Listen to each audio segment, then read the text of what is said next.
my observations from Black writers and scholars and intellectuals themselves, like W.E. Du Bois, like George Washington Carver. This is a popular book.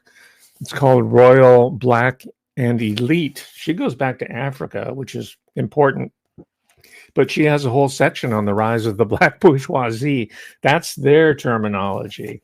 I'm just trying to bring it into the mainstream to show you that the majority of Blacks in America are not gangsters, and they're not convicts. The majority of them are middle class. You don't see them very often.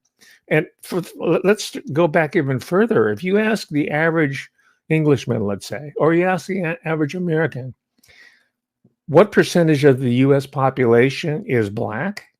They'll say like, oh, it must be about 30%, 40%. They think it's a huge percentage of the population. Some say, oh, it's 1 out of 2 Americans is Black, because they have so much exposure, compensatory exposure in athletics and entertainment specifically, because they're being built up for destruction, really. But the numbers are actually more around 12%. That includes even mixed race people. It's never been past 20% or a quarter of the population, right? So it gives a distorted view, and the same with the class affiliation. Not all Black people are oppressed and discriminated against and shot on the corner by racist cops. That's all we're being fed to by mainstream media. And people in the indie world also fall prey to this continuous barrage of misinformation. So I'm saying, let's take a real look at the people like Q, as Quincy Jones was once known as Q. It's from his own book. And that guy was sweet, or he swang both ways, because he supposedly, I don't know for sure, but I've read many different accounts that he was trying to bring in Tupac Shakur. And when you talk about Black culture, and the Black academics are the ones in the forefront of valorizing and glorifying, romanticizing it. I mean, they even say that there's something called a Black samurai, right? They want to appropriate everything on earth because of this overwhelming sense to overcome this historical oppression, right? Even in the face of historical knowledge, that they put these tales out there. But these individuals, many of these rap moguls, for example, Russell Simmons, whoever, Kanye West, you look into their background, they come from a 2-parent household. Mama has a job. She's a professional. She's a teacher. Daddy has a job. He's a teacher, or he works for the Board of Education. They're middle class. They are not gangsters. They have business acumen. They might even have second generation money, transgenerational. Barry Gordy did. His family he comes from Barry Gordy Jr. He comes from a family of entrepreneurs. They had a business sense. They could have built up stores instead of letting the Koreans do it. Because I get a lot of flack from people on my channel say, well, listen, if you people weren't so rude to my people in the ghetto, then we wouldn't burn you down. Because there's a lot of racial strife in the city there. And I said, well, hey, listen, man, the Black man was sent overseas. He's called the Buffalo Soldier. Bob Marley wrote a song about it. Buffalo Soldier, taken from Africa.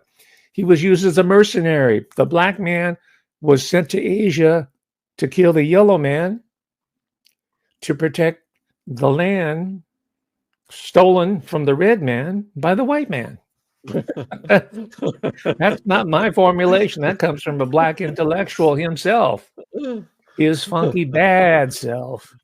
I don't know if it was Malcolm X. I think it was H. Rap Brown or someone like that, By the way, that was his nickname, Rap Brown. That's where rap comes from.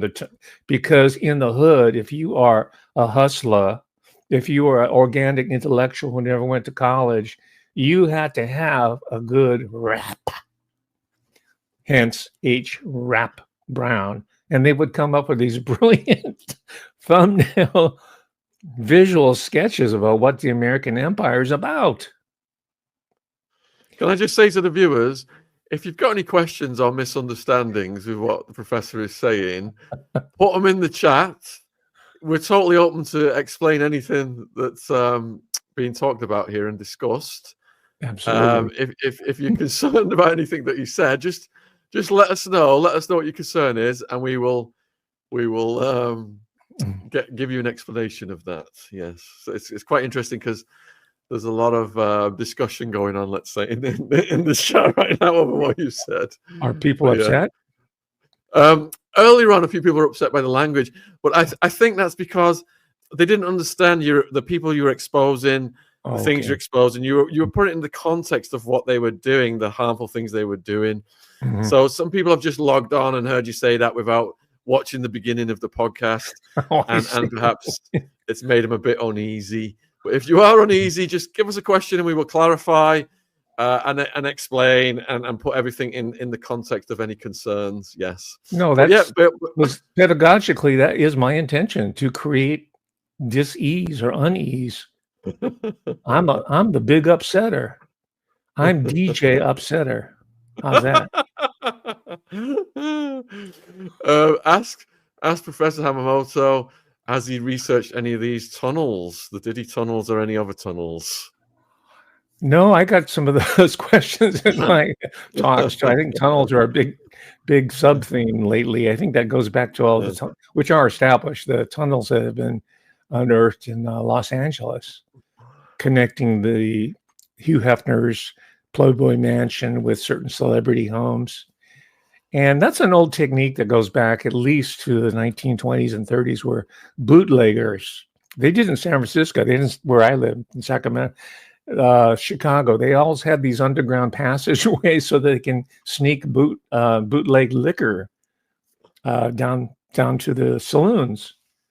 So we have this whole underground. That's why they call it underground. We have this whole underground criminal culture that include, and there's tunnels, of course, of the U.S.-Mexico border, smuggling people in from Mexico to the U.S. for the sex traffic. And by the way, while I'm at it, I want to redefine the terms. I don't want to call it immigration or migration. Let's call it for what it is. It's called human trafficking. Right? Transportation. Let's say transportation. Okay. All right. Human transportation. All right. Let's keep it clean. Belle is asking, who gave you permission to speak on Black culture? Nobody. What gives you the permission to challenge me, a yellow person? I'm always being told how yellow people are. What Japanese culture is this, and they don't even see me as an American. I'm a third generation American, motherfucker. I am an American, but I am not viewed as that. I am not taken on that level. That's why I get these bullshit questions like that.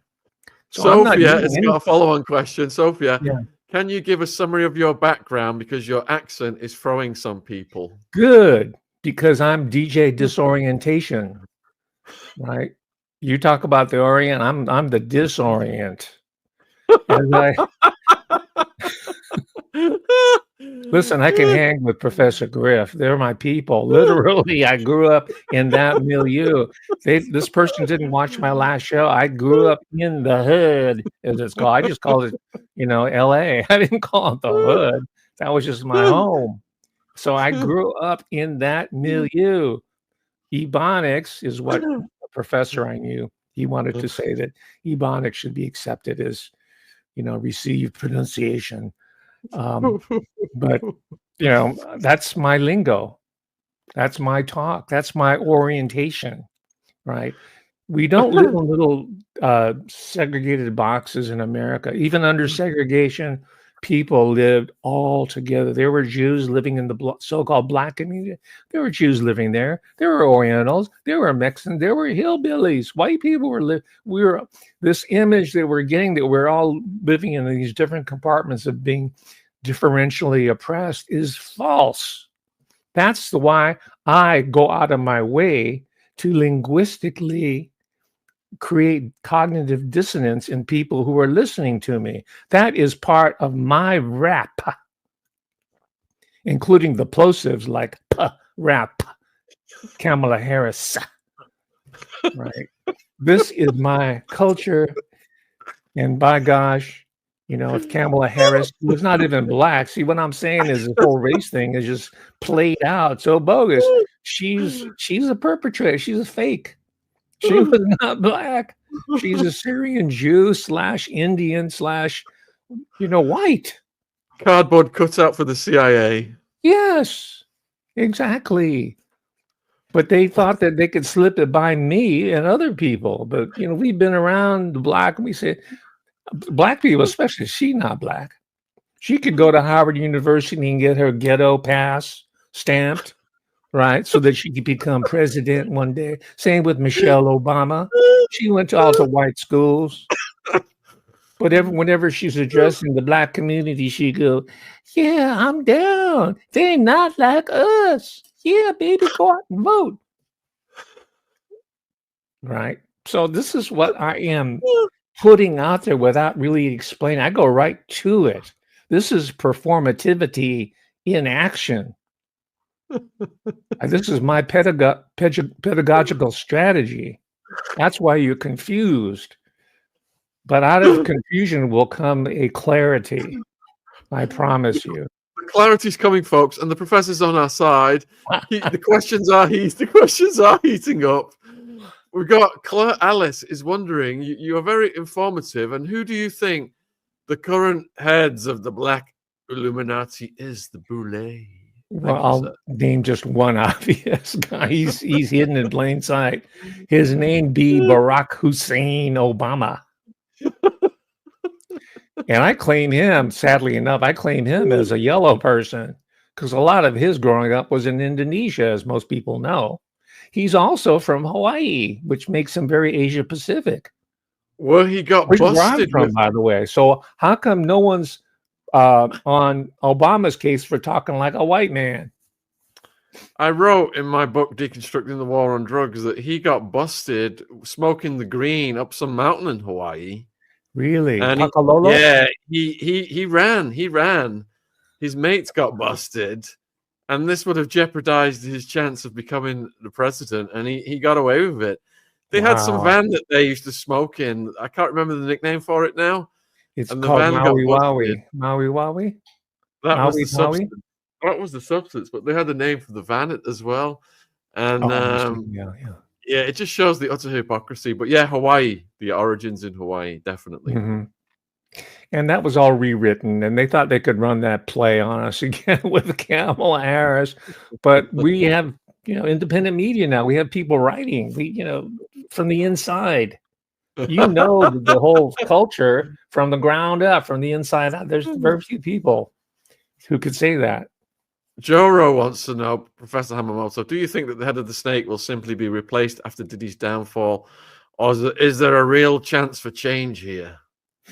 I think there really is a chance for change here. That's the most frequently asked question on my site as well. In fact, some people go as far as saying, this is not going to change anything. The election of Trump, nothing's going to ever change.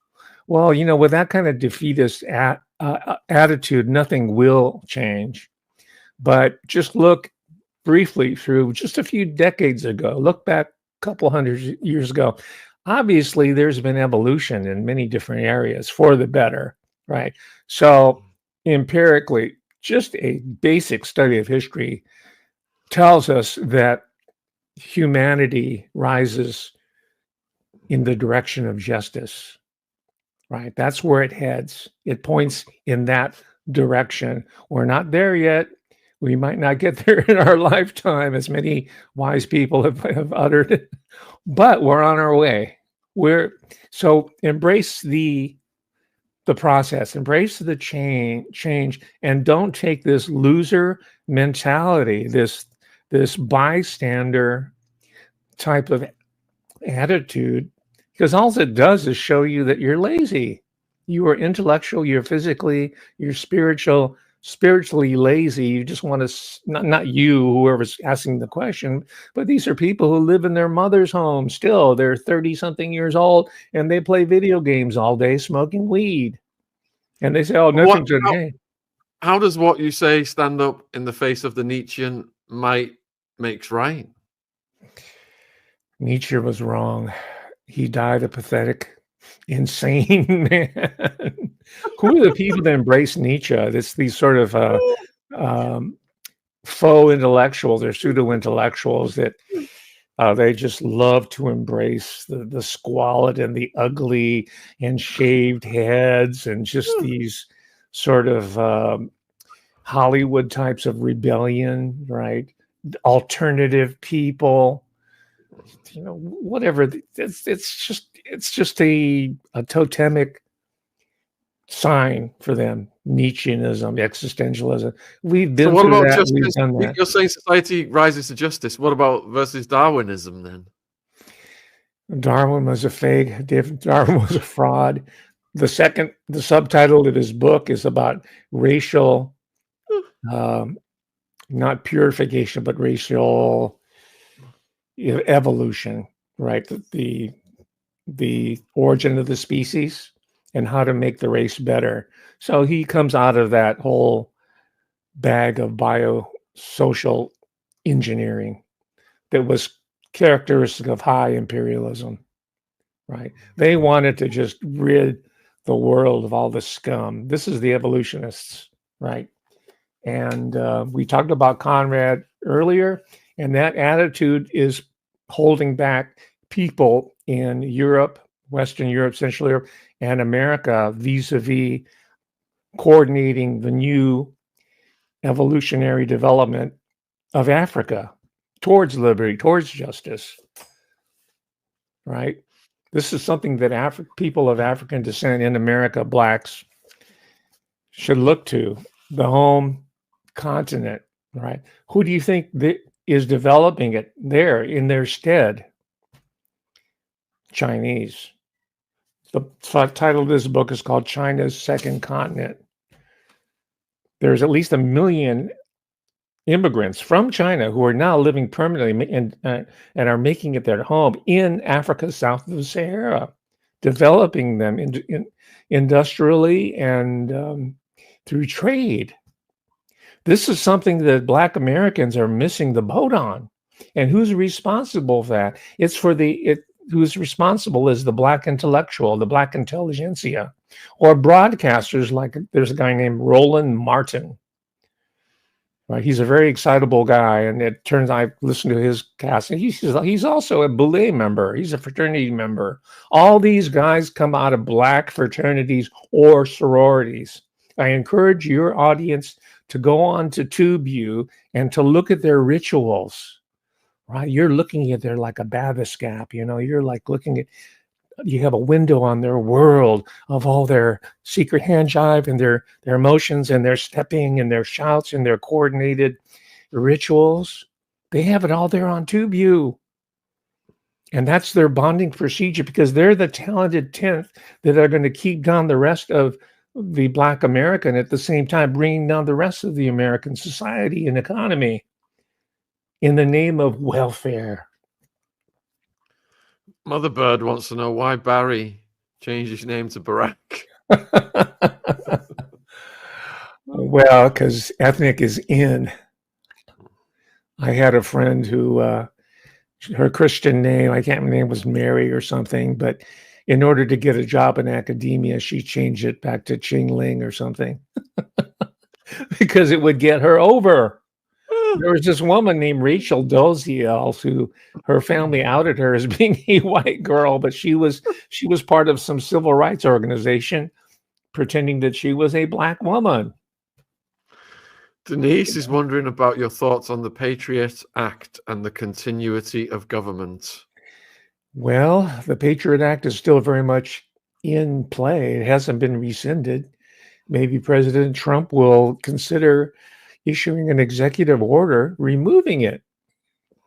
Even then, so far as the continuity of government is concerned, that infrastructure's still in there, and it's going to take a mighty effort on the part of Trump and others to make a dent in this reformation. So I wouldn't count on it happening overnight. Violet wants to know, tell us who are the non-frauds? The non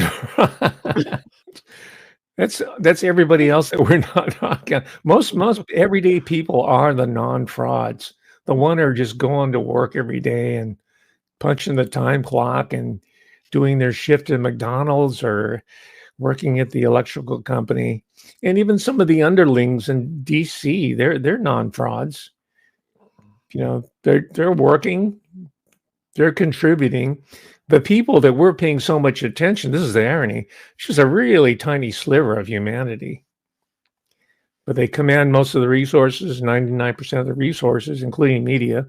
So we've been trained to worship them and all their little doings. Who's dating who and who's getting divorced, who's on the outs, right? The Kardashians become a sort of a totemic family to guide our attention, to direct our attention. Thank goodness they're going out. No one's interested in the Kardashian family, which also answers the question of one of your earlier people here who asked a question. A lot of this goes away just out of sheer boredom. We get tired of it. We move on to some new novelty, unfortunately, but eventually they age out. I mean, are we going to be watching Kardashians when they're like in their 60s? I don't think so. Doesn't the public usually destroy their idols? Absolutely. That's part of the process. Okay, with Penn Helix. Question from Annie. Professor, you aren't suggesting all pan-Hellenic sororities are part of the Illuminati. I can tell you that's not true. Not the Illuminati like in Bloodlines of the Illuminati, that series by Fritz Springmeier, but they are modeled and have their origins in these Freemasonic-like secret societies. And even the person who's asked the question, I'm sure that he or she will admit that the whole idea of secrecy and exclusivity is one of the linchpins that holds these organizations together. Now, what are they going to do with that? It's going to so that they can gain power and monopolize it for themselves. Joro, are all of the fraternities in on the Illuminati, or are odd people scouted and picked out from fraternities to join the Illuminati? Is it like the Freemasons? At the bottom, they don't know what's going on, do they? But there are certain people allowed to. Mm-hmm. Once you get to the 33rd degree, you know, they give you the revelation. I won't say the name, but they give you the secret of what you've been worshiping all along and been kept in the dark about. You've had a hood put on you, and once you reach a certain level, they take the hood off. You go, oh my gosh. It's probably like the hip hop game. You know, when Sean John Combs is being brought in and groomed by Clive Davis, he was just an ambitious young man on the make. But then he gradually was initiated to different levels of participation until eventually they said, okay, you are now one of our kingpins. Right. We had It's a guy an old system. It is Hellenic, probably pre